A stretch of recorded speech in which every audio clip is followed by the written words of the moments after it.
Despite Lesotho's relatively small size, it has something that neighbouring South Africa lacks: abundant water.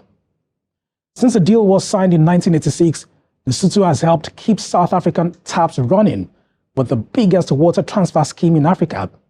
But as demand increases, its citizens haven't always been feeling the benefits. Lombard tells us more in this report.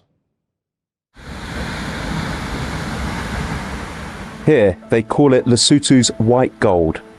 The Katsi Dam, the second largest curvature dam in Africa.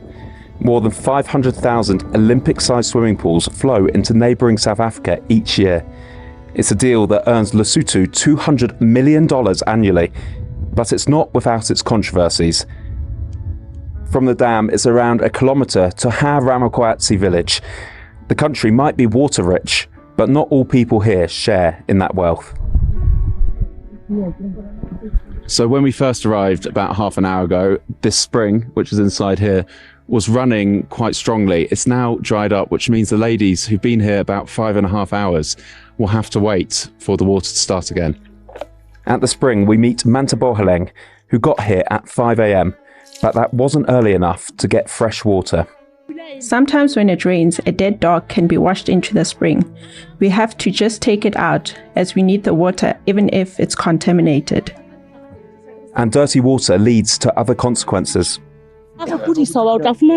We regularly get sick, even small children. They drink this water and they have upset and painful stomachs.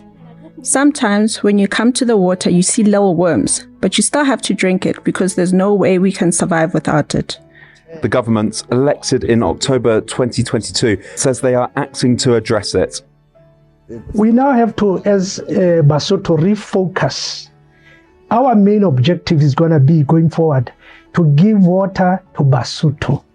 And then secondly, do the water transfer. And now we have to look at the provision of water to the locals by 2030. That's what we're going to be looking at. This is where much of the water ends up. Johannesburg is South Africa's economic heartland, the richest city in Africa.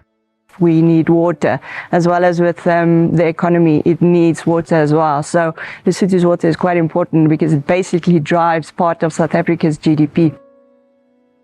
And demand is starting to come from elsewhere. A deal has been agreed with Botswana to take water more than 700 kilometres through a pipeline into the country. But for Mantaboheleng, balance of the economic benefits are more of a trickle than a gush.